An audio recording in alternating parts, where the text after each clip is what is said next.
আসসালামু আলাইকুম এভরিওয়ান। কেমন আছেন আপনারা সবাই? আশা করি অনেক ভালো আছেন। Welcome to my channel Tisha's diary. আবারও ফিরে এলাম আপনাদের মাঝে আরো একটি নতুন বুক রিভিউ ভিডিও নিয়ে। আর আজ আমি যে বইটি রিভিউ দেব সেটি হচ্ছে একটি সিরিয়াল কিলিং থ্রিলার, ডার্ক থ্রিলারও। বইটির নাম হচ্ছে দ্য ফোর্থ মাঙ্কি।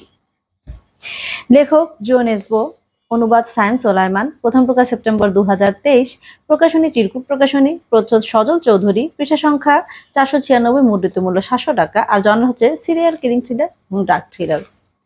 তো আমি ট্যাব থেকে প্রথমে বইটির কাহিনী সংক্ষেপটুকু পড়ে নিচ্ছি। গত 5 বছর ধরে ট্রাশের রাজত্ব কায়েম করে রেখেছিল লোকটা শিকাগো শহরে। কেউ চেনে না তাকে, এতগুলো খুন করেছে সে, তবুও কোনো ক্লু নেই কোথাও। তার নাম দেওয়া হয়েছিল ফোর মাঙ্কি কিলার। এবার পাওয়া গেল তার লাশ। আত্মহত্যা নাকি মরার আগে কোনো একটা মেসেজ দিতে চেয়েছে ওই সিরিয়াল কিলার? ডিটেকটিভ স্যাম পোর্টারের বিশ্বাস, সে যে মেয়েকে তুলে নিয়ে গেছে ওই লোক এখনো বেঁচে আছে বেচারি। কিন্তু কোথায় এবং ওই মেয়েকে কেন, ওর বোনকে না কেন? পোর্টার জানে ভয়ঙ্কর সেই লোক মরেও মরেনি আসলে। তাই লাশের পকেট থেকে যখন খুঁজে পেল একটা ডায়েরি, বুঝতে পারলো বিকৃত মস্তিষ্কের কারো জালে আটকা পড়ে গেছে। ফুরিয়ে আসছে সময়, হাতে ক্লু বলতে তেমন কিছুই নেই বরাবরের মতো। মরার ওপর খাড়ার ঘায়ের মতো এমন এক ব্যক্তিগত আঘাত হজম করতে হলো পোর্টারকে, যার জন্য প্রস্তুত ছিল না সে মোটেও। প্রশ্ন হচ্ছে, এই কেসের পরিণতিটা আসলে কি? খুনির প্রকৃত পরিচয় শেষ পর্যন্ত রহস্য হয়েই রয়ে যাবে না তো? তো আমি রিভিউটি শুরু করছি। দ্য ফোর্থ মাঙ্কি এমন এক গল্প যেখানে এক ভয়ঙ্কর সিরিয়াল কিলারের শিকার হয়ে পুলিশের সামনে আসে জটিল ধাঁধা। কিলারকে দ্য ফোর্থ মাঙ্কি কিলার বলার কারণ হলো তার কাজের ধরন বিখ্যাত জাপানি প্রবাদ see no evil, hear no evil, speak no evil এর সাথে জুড়ে দেওয়া। আর সে নিজে যোগ করেছে চতুর্থ বানর, ডু নো ইভিল। গল্পের শুরুতে দেখা যায় শিকাগো পুলিশ এক মৃত ব্যক্তিকে খুঁজে পায়। মনে হয় গাড়ি দুর্ঘটনা, কিন্তু সঙ্গে একটি ছোট বাক্স থাকে যাতে মানুষের কান রাখা। পুলিশ তখনই বুঝতে পারে এ কুখ্যাত কিলারকেই তারা অনেকদিন ধরে খুঁজছে। ডিটেকটিভ স্যাম পোর্টার এই কেস হাতে নেয়, কিন্তু যখন তারা কিলারের ব্যক্তিগত ডায়েরি হাতে পায় তখন ঘটনা বাঁক নেয় অন্যদিকে। ডায়েরি খুলে জানা যায় এক ভয়ঙ্কর বিকৃত এবং শৈশবের নৃশংসতার গল্প। মেইন টুইস্ট হচ্ছে কিলার মৃত হলেও জীবিত থাকতে পারে তার সর্বশেষ শিকার তবে হাতে সময় খুব কম। মানে কিলার মারা গেছে, কিন্তু যে মানে তার যে শিকার, সে শিকার সম্ভবত বেঁচে আছে। কারণ এমন হতে পারে যে সে ধরে নিয়ে গেছে কিন্তু তাকে মানে খুন করেনি, কারণ যেহেতু একটা কান পাওয়া গেছে, লাশ পাওয়া যায়নি। তো সেই জন্যই তো এখন তাকে তো খুঁজে বের করতে হবে, কারণ কিলার তো মারাই গেছে। এখন অবশ্যই মানে তাকে যে একটা বন্দি কাউকে যে খাবার টাবার দিতে হয় বা আরো অনেক কিছু যে লাগে সেগুলো তো সে দিতে পারছে না। তো কিলার তো বন্দির তো অবস্থা খারাপ হচ্ছে, কথা বলতে তো মরেও যেতে পারে না খেতে পেয়ে। মূল চরিত্র হচ্ছে স্যাম পোর্টার আর ফোর্থ মাঙ্কি কিলার। স্যাম পোর্টার একজন অভিজ্ঞ কিন্তু মানসিকভাবে ক্ষত বিক্ষত ডিটেকটিভ, যে নিজে তার ব্যক্তিগত ট্র্যাজেডির সাথে লড়ছে। ফোর্থ মাঙ্কি কিলার মেধাবী কিন্তু নিষ্ঠুর আর মনস্তাত্ত্বিক খেলার ওস্তাদ। বাকি চরিত্র যেমন ন্যাশ, ক্লেয়ার প্রমুখ পুলিশ টিম যারা কেস সমাধানে অনেক সাহায্য করে। অ্যাকচুয়ালি এটা আমি যে জিনিসটা খেয়াল করেছি যে সিরিয়াল কিলার যারা হয় তারা অ্যাকচুয়ালি সাইকোপ্যাথ হয়, এবং সাইকোপ্যাথদের না বুদ্ধি অন্যরকম হয়। আই ডোন্ট নো, মানে অ্যাকচুয়ালি এই যে সাইকোপ্যাথদের যে বুদ্ধিটা থাকে, এই বুদ্ধিটা যদি তারা ভালো কাজে লাগাতো, আমি এর আগে অনেকবার বলেছি, তাহলে কতই না ভালো হতো। কিন্তু আমি জানি না এরকম একটা ভয়ঙ্কর মানে টাইপের একটা মানুষ যে নাকি খুন করে বেড়ায় সিরিয়ালি, তাকেই কেন এত বুদ্ধি আল্লাহ দিয়েছে আল্লাহ জানে। আসলে এটা আমিও বুঝি না। তো গল্পটা আসলে দুটো টাইম লাইনে চলে। একদিকে ডিটেকটিভের তদন্ত দেখানো হয়, অন্যদিকে কিলারের ডায়েরি থেকে পাওয়া যায় তার ভয়ঙ্কর শৈশব স্মৃতি। এই কাহিনীতে শুধু মাত্র খুন নয়, বরং একজন খুনির মন তৈরি হওয়ার প্রক্রিয়াও দেখানো হয়েছে। আর কাহিনীতে মাঝে মাঝে এমন সব টুইস্টার টান আসে যা পাঠককে অবাক করে দেয়। হ্যাঁ, বইটি পড়তে গিয়ে আমি অবাক হয়েছি, এবং যেই কথাটা বলেছে যে খুনি কিভাবে আসলে তৈরি হয়, একজন খুনি যে হয়, একজন যে মানে অপরাধী যে হয়, তার মনটা আসলে কিভাবে গড়ে ওঠে, সে যে অপরাধ করে, খুন করে, সেটা আসলে কিভাবে গড়ে ওঠে, মানে কিভাবে তৈরি হয়, এই জিনিসটা আসলে দেখানো হয়েছে। কাহিনীর মূল থিমই ছিল শৈশবের ট্রমা ও তার প্রভাব, নৈতিকতার বিকৃতি, ন্যায় বিচারের সীমা, শিকার বনাম শিকারের খেলা। গল্পটা শুরুই হয় তীব্র গতিতে এবং শেষ পর্যন্ত গতি ধরেও রাখে। ডায়েরির অংশগুলো অনেক ভয়ঙ্কর এবং অন্ধকারময়। কিলারের চরিত্র নির্মাণ এত নিখুঁতভাবে করা যে আপনি ভয়ের সাথে সাথে কৌতূহল পাবেন। গল্পটিতে টান টান প্লট, মনস্তাত্ত্বিক বিশ্লেষণ এবং স্মরণীয় ভিলেন ক্যারেক্টার আছে। ছোট ছোট অধ্যায় ভাগ করা বলে দ্রুত পড়া যায়। তবে কিলারের ডায়েরি নৃশংস বর্ণনা মানসিকভাবে অস্বস্তি আনতে পারে, কারণ সহিংসতা, মানসিক নির্যাতনের বিস্তারিত বর্ণনা আছে, যারা ড্রাগ থ্রিলার, ক্রাইম ইনভেস্টিগেশন ও সিরিয়াল কিলার নিয়ে লেখা গল্প পছন্দ করেন তাদের কাছে এই বইটি ভালো লাগবে।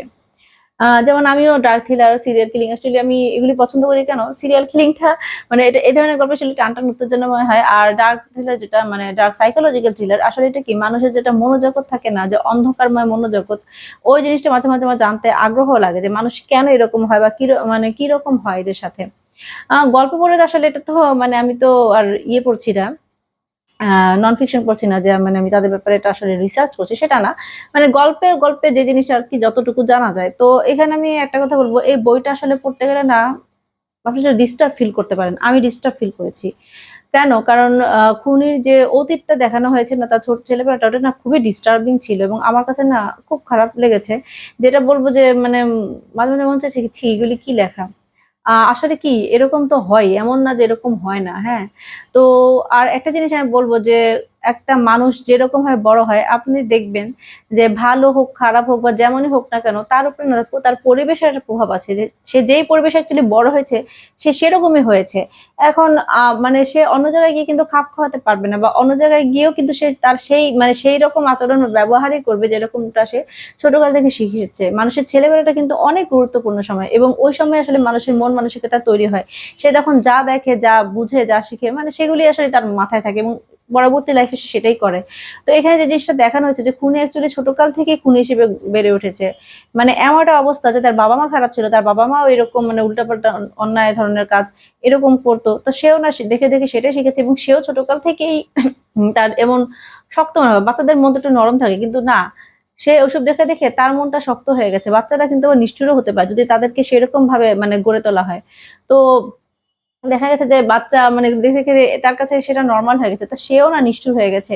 সেও না বাবা-মার সাথে তাল মিলিয়ে সেও বাবা-মার অন্যায় অংশ নিচ্ছে। বরং আবার বুদ্ধিও দিচ্ছে বা বাবা-মা সেটা মেনেও নিচ্ছে। মানে তারা কি? তারাও আসলে চেয়েছে যে তার সন্তান এমনই হোক। কারণ তারা নিজেরাই খারাপ এবং ডিস্টার্বিং কিছু ছিল।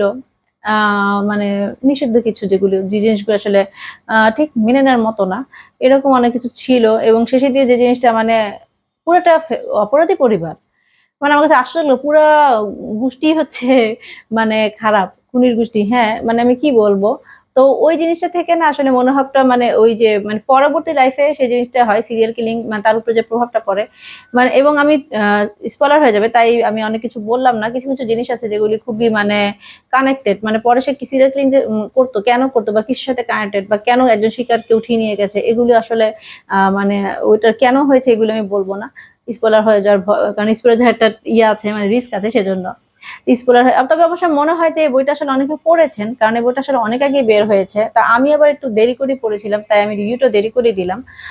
আর এই বইটার যে জিনিসটা সেটা হচ্ছে মেইন যে জিনিসটা মানে আমি যে জিনিসটা বলতে চাচ্ছি, মানে যে জিনিসটা আমার কাছে মনে হয়েছে যে আমি যে জিনিসটা বলি এখন, যে লেসন কি শিখলাম, তো এখানে মেইন লেসন এটাই ছিল যে পরিবেশ, একটা মানুষের যে আপব্রিঙ্গিং, এটার উপর আসলে পরিবেশের অনেক বড় প্রভাব থাকে। পরিবেশ এবং তার ফ্যামিলি।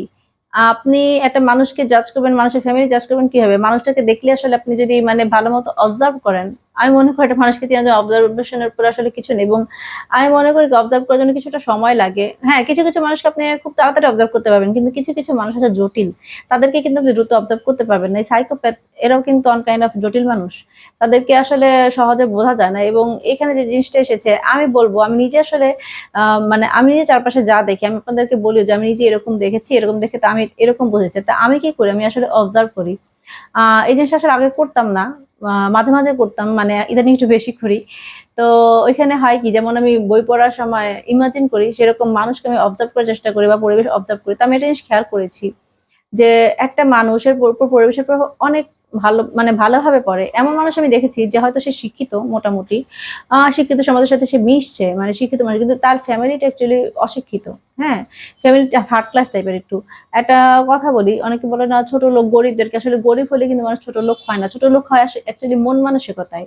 হ্যাঁ, তো ওই ধরনের কথা বলছি, মানে এমন না যে গরিবের কারণে এই কথাটা বলছি যে তারা গরিব বা তারা বড়লোক, সেটা বড় কথা না। বড় কথা হচ্ছে তাদের মানে মেন্টালিটি এরকম। তো দেখা গেছে কি যে সেই লোকটা হয়তো ভালো মানে মিশছে ভালো ইয়েতে, কিন্তু তার না ওই স্বভাবটা না রয়ে গেছে এবং সেই জিনিসটা না সে প্রায় সে বের করে আনছে।